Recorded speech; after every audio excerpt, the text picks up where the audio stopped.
Hello, good evening, welcome to a weekend eve. A Thursday is when you can plan for the weekend. Hopefully the weather's going to be nice. It's been not too bad this week, and I'm hoping it. Long may it continue. Let's see how things pan out. A huge thank you for joining me once again for our regular late night visit to those dusty studio archives of old time radio shows right here at my home in the southwest of the United Kingdom. I'm Brett, I'm your host for our Nighttime Podcast. Welcome to another episode. Got Facebook, Instagram, YouTube and TikTok, all called Brett's Old Time Radio Show. Go take a look, I'd really appreciate it. Time now for our Thursday night visit to the secrets of Scotland Yard. This one is called Music, Murder and the Mackintosh. How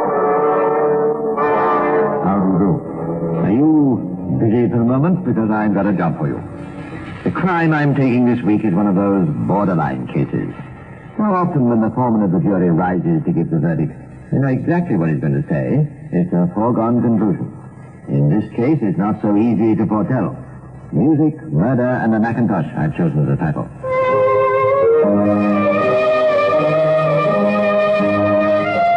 Music was only one of the cultured interests of William Herbert Wallace. He was a naturalist, he'd been a political agent, he was a prominent member of the Liverpool Central Chess Club. The wife he'd chosen, of a slightly higher social position than his own, had intellectual leanings too. She painted in watercolor, she talked fluent French, she was an accomplished pianist. The piano stood in the front parlor of a little house in a Liverpool street, and there was spent some of the happiest evenings of a happy married life, which in January 1931 had lasted 18 years. For both the Wallaces had reached the respectable age of 52. Herbert may sometimes have felt that his job as a collector for an insurance company was unworthy of him. If he did so, he smothered his discontent and came home at the end of the day to Julia and our little front parlor where, with much careful practice and under Julia's expert guidance, he could explore the sunlit world of Beethoven and Mozart.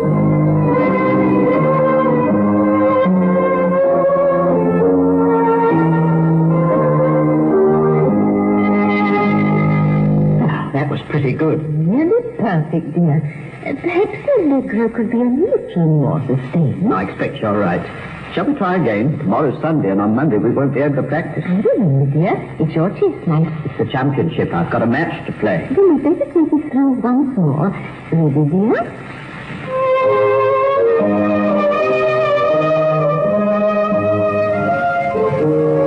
Monday, the 19th of January came, and an all-important telephone call was made from a call box in the street some 400 yards from the Wallace home. City Cafe, Liverpool Central Chess Club. Can I speak to Mr. Wallace? I'm afraid he hasn't come in yet.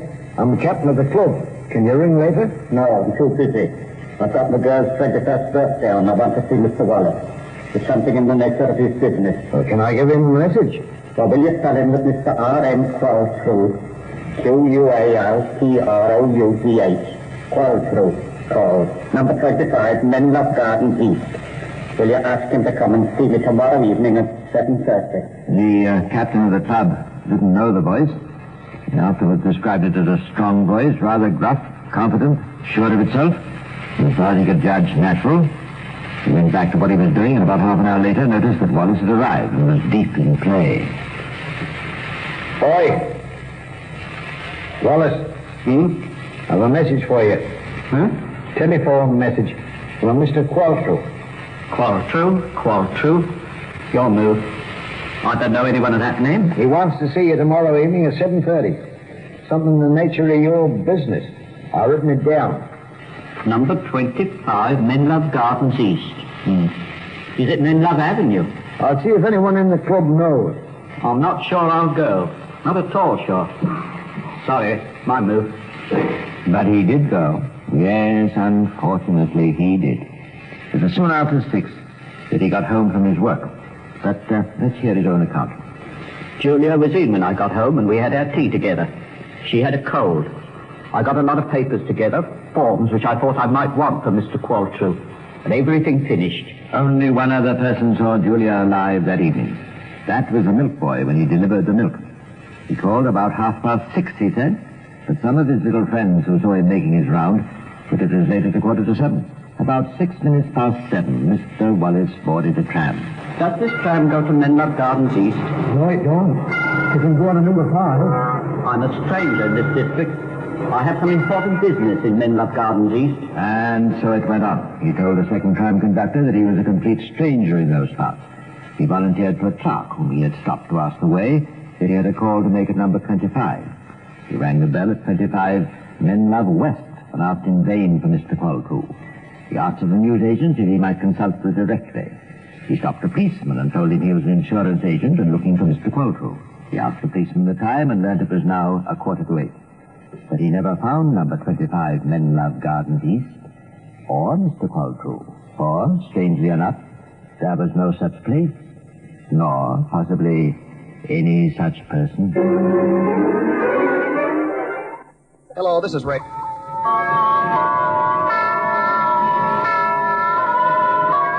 At 8:45, the Wallaces' next-door neighbors, an engineer and his wife, saw Wallace walking towards their back door. Good evening, Mr. Wallace. Have you heard anything? Anything unusual? No, why? What happened? We heard you knocking. I can't get in. Both back and front doors seem fastened. Well, try them again. If it's no go, we'll try my key. Yes. Julia wouldn't be out. She has such a cold. It opens now. Well, look round inside. I'll wait. Julia!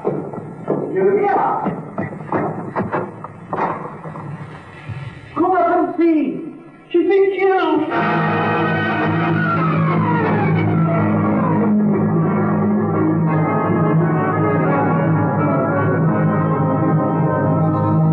When the police constable came, he saw the body of a woman lying in a twisted position in front of the fire. Her head had been battered in with 11 heavy blows.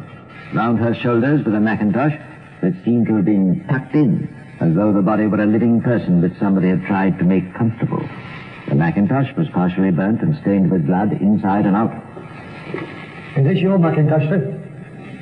And Mrs. Wallace a Mackintosh like this? Take it up and have a look at it. It's a gent's Mackintosh. If there are 2 patches, it is mine. Where did you leave it? Hanging in the hall. From then on, the forces of the law took charge. They invoked the aid of Scotland Yard. There was blood on the walls and furniture, but the splashes were concentrated in front of the chair on which stood the violin case. Yes. What do you deduce? The deceased had been sitting on the chair, her head a little forward, as if she was talking to someone. Wouldn't the violin case be in the way? Not if she was sitting on the front of the chair. Was there blood on the seat? I didn't see any. Of course, you made a careful search of the whole house for blood stains. There was nothing on the carpet outside, nor on the stairs, the banisters, or the floor of the bathroom. The only blood stain I found outside the sitting room was on the edge of the pan in the bathroom. Any blood on Wallace's clothes? No. I examined him pretty well. His boots, his hands, and the bottom of his trousers. Yes. You made a thorough examination of the windows and doors, of course. Yes. There was no sign of any possible entrance by force. The police took 3 statements from the bereaved husband. Dissatisfied with these, 3 detectives paid a call on Mr. Wallace, who had that night to make this lamentable entry in the diary, which he had kept for several years. February the 2nd, arrested and charged with the willful murder of my wife. And yet I would not willingly have hurt a single hair of her dear head. Julia, if it should be that you and I meet in the great beyond, we can meet knowing that no wrong has been done between us. This man did what he's charged with. It is murder, foul and unpardonable. Few more brutal murders can ever have been committed. This elderly, lonely woman literally hacked to death for apparently no reason. For no reason. That was one of the strong points the defense made. Every witness who went into the box testified to the affectionate terms the Wallaces were on. But moreover, as the defending counsel pointed out, there was never any suggestion of another woman, no hint of any financial trouble, or of any gain or advantage to the prisoner from his wife's death. Another point in his favor was that while the parlor was spattered with blood, 1.5 pints it was estimated, there was no stain on the prisoner's clothes or person. The recorder of Liverpool, however, had an answer to that. I suggest to you that whoever did this deed was taking elaborate precautions. The history of our criminal court shows what elaborate precautions people can take. One of the most famous trials was of a man who committed a murder when he was naked. A man might perfectly well commit a murder wearing a Mackintosh, as one might wear a dressing gown, with nothing else on to which blood could pass. And if he was very careful, he might get away. The defense would have none of that. It is said that my client tried to burn the Mackintosh because it was his. That would take time, would it not? I am not an authority on the burning of Mackintoshes. Then let us come to another matter. The theory has been put forward that this was done by a naked man wearing a Mackintosh. I heard the theory, whether clothed or naked. Many splashes of blood would fall upon the assailant. Yes, I would expect to find them. On his hands, face and clothes, and his hair, I should expect that. It was suggested that the defendant went and had a bath. Did you see any signs of a wet towel of any sort? No, there was no suggestion to me of anyone having recently taken a bath.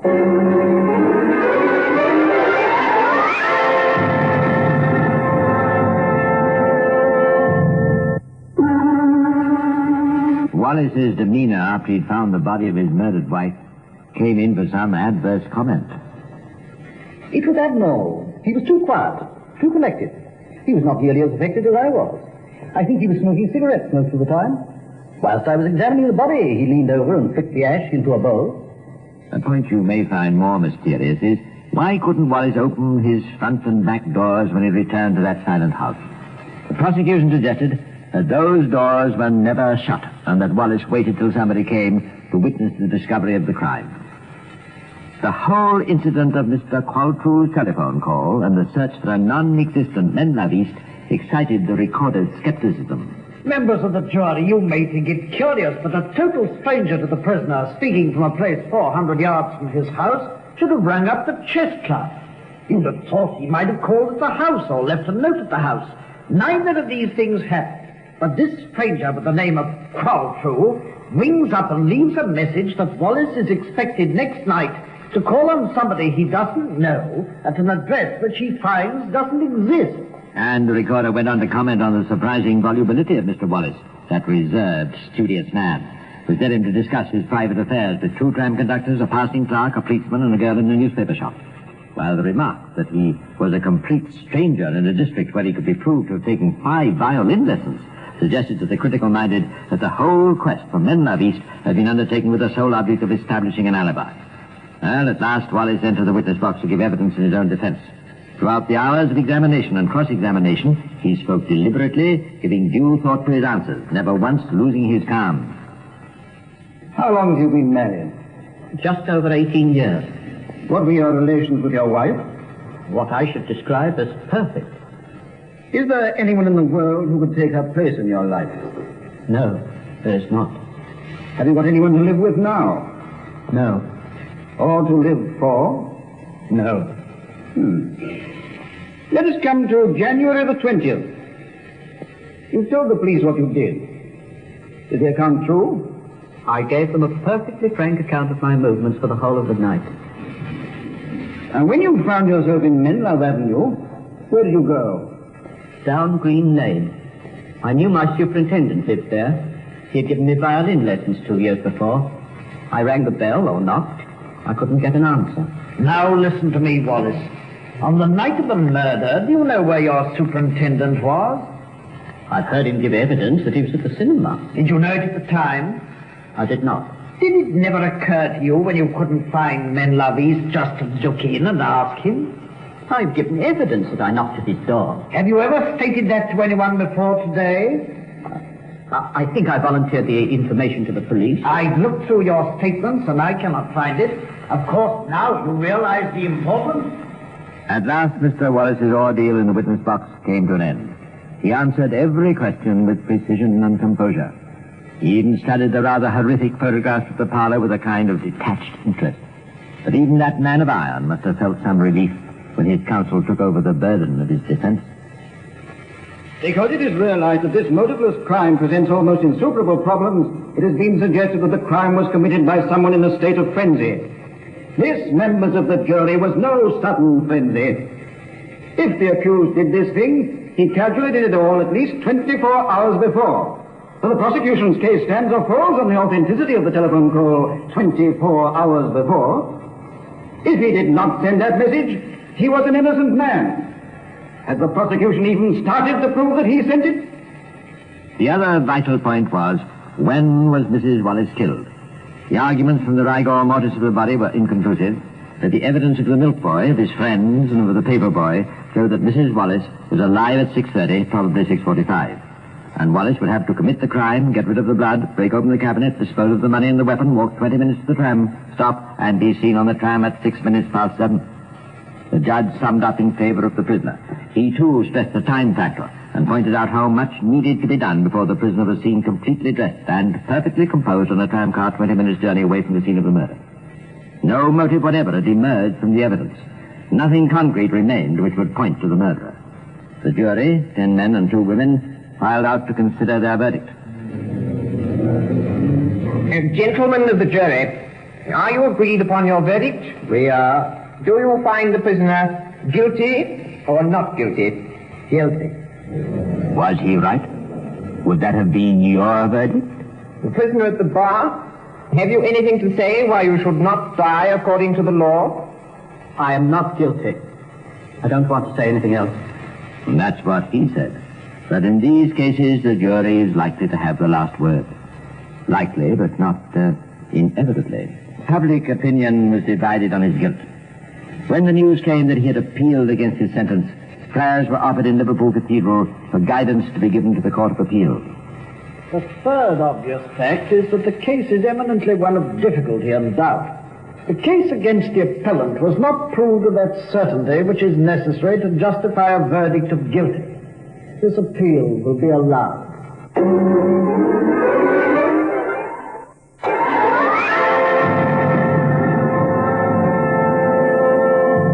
After a few months, attempting in vain to pick up the threads of his ruined life, he moved to Cheshire.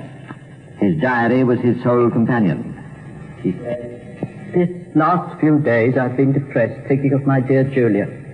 I seem to miss her more and more. I'm afraid this will be a very lonely winter."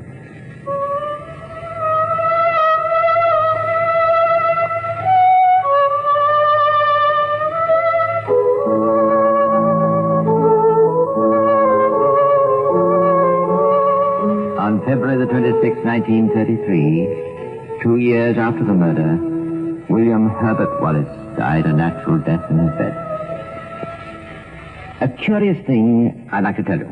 I was in Liverpool the other day. I had to wait for a train, and I took a cab to the cemetery where Wallace was buried. The sexton helped me find his grave. He told me an odd thing. Grass had been planted on the grave several times, but it would not grow. I saw that for myself. Odd, wasn't it? I wonder if there is anything in the old belief that grass won't grow on a murderer's grave. Anyhow, until next time we meet and I tell you some more of the secrets of Scotland Yard, just think it over. Welcome back. Hope you enjoyed our latest adventure with the secrets of Scotland Yard. And don't forget, we'll be back tomorrow with Philo Vance, going live at 5 p.m. UK time. Well, look, thanks for listening. I'll be with you 7 days a week, each and every week, and I'll see you tomorrow on Brett's Old Time Radio Show. Love you. Bye.